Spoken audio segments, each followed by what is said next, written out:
ವಿಶ್ವಸಂಸ್ಥೆಯಲ್ಲಿ ಪಾಕಿಸ್ತಾನಕ್ಕೆ ಬೆಂಡೆತ್ತಿದ ಭಾರತ. 4 ದಶಕದಲ್ಲಿ 20,000 ಭಾರತೀಯರ ಸಾವು. Step by step Pak drama ಬಿಚ್ಚಿಟ್ಟ ಇಂಡಿಯಾ.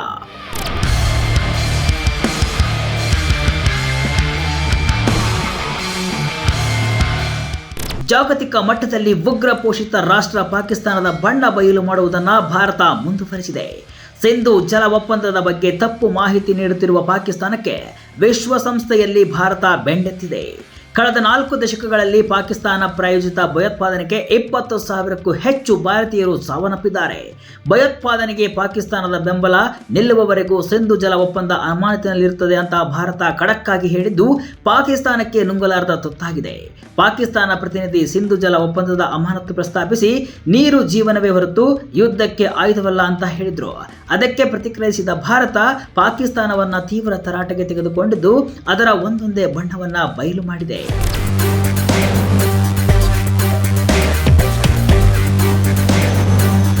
ಹೌದು, ವಿಶ್ವಸಂಸ್ಥೆಯಲ್ಲಿ ಸಿಂಧು ಜಲ ಒಪ್ಪಂದದ ಬಗ್ಗೆ ಶನಿವಾರ ಭಾರಿ ಚರ್ಚೆ ನಡೆದಿದೆ. ಸಿಂಧು ಜಲ ಒಪ್ಪಂದವನ್ನು ಅಮಾನತಿನಲ್ಲಿಟ್ಟಿರುವುದು ಸರಿಯಲ್ಲ. ನೀರು ಜೀವನವೇ ಹೊರತು ಯುದ್ಧಕ್ಕೆ ಆಯುಧವಲ್ಲ ಅಂತ ಪಾಕಿಸ್ತಾನದ ಪ್ರತಿನಿಧಿ ಹೇಳಿದರು. ಇದಕ್ಕೆ ಪ್ರತಿಕ್ರಿಯಿಸಿದ ವಿಶ್ವಸಂಸ್ಥೆಯಲ್ಲಿ ಭಾರತದ ಕಾಯಂ ಪ್ರತಿನಿಧಿ ರಾಯಭಾರಿ ಪರ್ವತನೇನಿ ಹರೀಶ್, ಸಿಂಧು ಜಲ ಒಪ್ಪಂದದ ಬಗ್ಗೆ ಪಾಕಿಸ್ತಾನ ತಪ್ಪು ಮಾಹಿತಿಯನ್ನು ನೀಡುತ್ತಿದೆ. ಭಯೋತ್ಪಾದನೆಯ ಜಾಗತಿಕ ಕೇಂದ್ರ ಬಿಂದುವಾಗಿರುವ ಪಾಕಿಸ್ತಾನ ಕ್ರಾಸ್ ಬಾರ್ಡರ್ ಟೆರರಿಸಂಗೆ ಪ್ರೋತ್ಸಾಹ ನಿಲ್ಲಿಸುವವರೆಗೂ ಸಿಂಧು ನದಿ ಒಪ್ಪಂದ ರದ್ದತಿ ಇರುತ್ತೆ ಅಂತ ಹೇಳಿದ್ದಾರೆ. ಕಳೆದ ತಿಂಗಳು ಪಹಲ್ಗಾಮ್ ಉಗ್ರ ದಾಳಿಯ ಬಳಿಕ ಭಾರತ 1960ರ ಸಿಂಧು ಜಲ ಒಪ್ಪಂದವನ್ನು ಅಮಾನತಿನಲ್ಲಿಟ್ಟಿದೆ. ಇದು ಪಾಕಿಸ್ತಾನಕ್ಕೆ ದೊಡ್ಡ ಹೊಡೆತವನ್ನು ನೀಡಿದೆ. 4 ಅಂಶಗಳ ಮೂಲಕ ಪಾಕ್ ಬಣ್ಣ ಬಯಲು. ಉಗ್ರರಿಗೆ ಬೆಂಬಲ ನಿಲ್ಲುವವರೆಗೂ ಒಪ್ಪಂದ ರದ್ದು. ಸಿಂಧು ನದಿ ವಿಚಾರದಲ್ಲಿ ಭಾರತವು ಯಾವಾಗಲೂ ಜವಾಬ್ದಾರಿಯುತ ರೀತಿಯಲ್ಲಿ ವರ್ತಿಸಿದೆ ಅಂತ ಪರ್ವತನೇನಿ ಹರೀಶ್ ಹೇಳಿದ್ದಾರೆ. ಅದಲ್ಲದೆ ಪ್ರಮುಖವಾಗಿ 4 ಅಂಶಗಳ ಮೂಲಕ ಪಾಕಿಸ್ತಾನದ ನಾಟಕವನ್ನ ವಿಶ್ವಸಂಸ್ಥೆಯ ಮುಂದೆ ಬಿಚ್ಚಿಟ್ಟಿದ್ದಾರೆ. ಅದನ್ನ ಒಂದೊಂದಾಗಿ ನೋಡೋಣ ಬನ್ನಿ. ಪಾಕ್ನಿಂದ ನಂಬಿಕೆ ದ್ರೋಹ, 20,000 ಭಾರತೀಯರ ಸಾವು.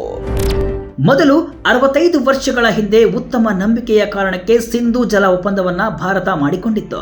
ಅದರ ಮುನ್ನಡೆಯುವ ಒಪ್ಪಂದವನ್ನು ಹೇಗೆ ಉತ್ಸಾಹ ಮತ್ತು ಸ್ನೇಹದಿಂದ ತೀರ್ಮಾನಿಸಲಾಯಿತು ಎಂಬುದನ್ನು ವಿವರಿಸುತ್ತೆ. ಆದರೆ ಕಳೆದ 6.5 ದಶಕಗಳಲ್ಲಿ ಪಾಕಿಸ್ತಾನವು ಭಾರತದ ಮೇಲೆ 3 ಯುದ್ಧ ಮತ್ತು ಸಾವಿರಾರು ಭಯೋತ್ಪಾದಕ ದಾಳಿಗಳನ್ನು ನಡೆಸುವ ಮೂಲಕ ಆ ಒಪ್ಪಂದದ ಚೈತನ್ಯವನ್ನು ಉಲ್ಲಂಘಿಸಿದೆ. ಕಳೆದ 4 ದಶಕಗಳಲ್ಲಿ 20,000ಕ್ಕೂ ಹೆಚ್ಚು ಭಾರತೀಯರು ಭಯೋತ್ಪಾದಕ ದಾಳಿಗಳಲ್ಲಿ ಸಾವನ್ನಪ್ಪಿದ್ದಾರೆ. ಈ ಅವಧಿಯಲ್ಲಿ ಭಾರತವು ಅಸಾಧಾರಣ ತಾಳ್ಮೆ ಮತ್ತು ಉದಾರತೆಯನ್ನ ತೋರಿಸಿದೆ ಅಂತ ಪರ್ವತನೇನಿ ಹರೀಶ್ ಪಾಕ್ ವಿರುದ್ಧ ಕಿಡಿಕಾರಿದ್ದಾರೆ. ಡ್ಯಾಂಗಳು ಹಾಳಾಗಿದ್ದರೂ ಆಧುನೀಕರಿಸಲು ಬಿಡುತ್ತಿಲ್ಲ. ಎರಡನೆಯದಾಗಿ ಪರ್ವತನೇನಿ ಹರೀಶ್, ಕಳೆದ 65 ವರ್ಷಗಳಲ್ಲಿ ಹಲವು ಬದಲಾವಣೆಗಳು ಆಗಿವೆ. ಅಣೆಕಟ್ಟು ಮೂಲ ಸೌಕರ್ಯದ ತಂತ್ರಜ್ಞಾನವು ಕಾರ್ಯಾಚರಣೆ ಮತ್ತು ನೀರಿನ ಬಳಕೆಯ ಸುರಕ್ಷತೆ ಮತ್ತು ದಕ್ಷತೆಯನ್ನು ಖಚಿತಪಡಿಸಿಕೊಳ್ಳುವ ರೀತಿ ಬದಲಾಗಿದೆ. ಕೆಲವು ಹಳೆ ಅಣೆಕಟ್ಟುಗಳು ಗಂಭೀರ ಸುರಕ್ಷತಾ ಸಮಸ್ಯೆಗಳನ್ನು ಎದುರಿಸುತ್ತಿವೆ. ಆದರೆ ಪಾಕಿಸ್ತಾನ ಮಾತ್ರ ಏನನ್ನು ಬದಲಾವಣೆ ಮಾಡದಂತೆ ತಡೆ ಹಿಡಿಯುತ್ತಿದೆ. ಅದಲ್ಲದೆ 2012ರಲ್ಲಿ ಭಯೋತ್ಪಾದಕರು ಜಮ್ಮು ಮತ್ತು ಕಾಶ್ಮೀರದಲ್ಲಿ ತಲ್ಬುಲ್ ನ್ಯಾವಿಗೇಷನ್ ಪ್ರಾಜೆಕ್ಟ್ ಮೇಲೆ ದಾಳಿ ನಡೆಸಿದ್ದಾರೆ. ಈ ಕೃತ್ಯಗಳು ನಮ್ಮ ಅಣೆಕಟ್ಟು ಯೋಜನೆಗಳ ಸುರಕ್ಷತೆ ಮತ್ತು ನಾಗರಿಕರ ಜೀವಕ್ಕೆ ಅಪಾಯವನ್ನು ತರುತ್ತಿವೆ ಅಂತ ಹೇಳಿದರು. ಭಾರತದ ಕಾನೂನುಬದ್ಧ ಹಕ್ಕಿನ ಬಳಕೆಗೆ ನಿರ್ಬಂಧ.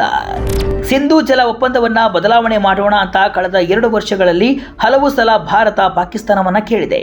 ಆದರೆ ಪಾಕಿಸ್ತಾನ ಮಾತ್ರ ಇವುಗಳನ್ನು ತಿರಸ್ಕರಿಸುತ್ತಲೇ ಬಂದಿದೆ. ಪಾಕಿಸ್ತಾನದ ಈ ಅಡ್ಡಿಪಡಿಸುವ ವಿಧಾನ ಭಾರತದ ಕಾನೂನುಬದ್ಧ ಹಕ್ಕುಗಳ ಸಂಪೂರ್ಣ ಬಳಕೆಯನ್ನು ತಡೆಯುತ್ತೆ ಅಂತ ಭಾರತದ ಕಾಯಂ ಪ್ರತಿನಿಧಿ ಹೇಳಿದ್ದಾರೆ.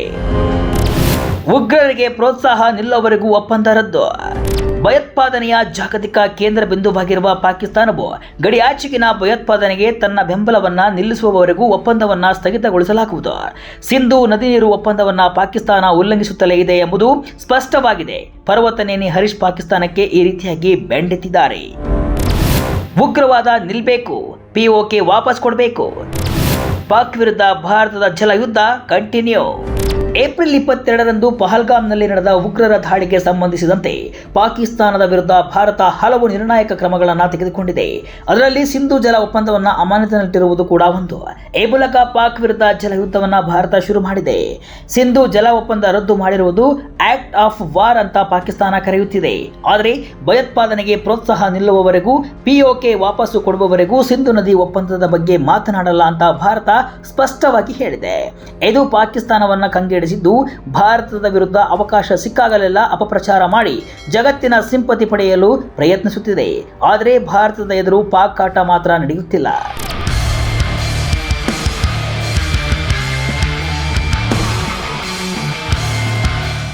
ಒಟ್ಟಿನಲ್ಲಿ ಹಲವು ವೇದಿಕೆಗಳಲ್ಲಿ ಪಾಕಿಸ್ತಾನದ ಬಣ್ಣವನ್ನು ನಿರಂತರವಾಗಿ ಭಾರತ ಬಯಲು ಮಾಡ್ತಲೇ ಇದೆ. ಈಗಾಗಲೇ ಭಾರತದ ಸರ್ವಪಕ್ಷಗಳ ನಿಯೋಗ ವಿವಿಧ ದೇಶಗಳಲ್ಲಿ ಪಾಕಿಸ್ತಾನದ ಅಪಪ್ರಚಾರಕ್ಕೆ ಟಾಂಗ್ ಕೊಡ್ತಿದ್ದಾರೆ. ಇದರ ನಡುವೆ ವಿಶ್ವಸಂಸ್ಥೆಯಲ್ಲಿ ಪಾಕಿಸ್ತಾನವನ್ನು ಪರ್ವತ ನೇಣಿ ಹರಿಸಿ ಬೆಂಡೆತ್ತಿರುವುದು ಪಾಕ್ಗೆ ಜೀರ್ಣಿಸಿಕೊಳ್ಳಲು ಆಗ್ತಿಲ್ಲ.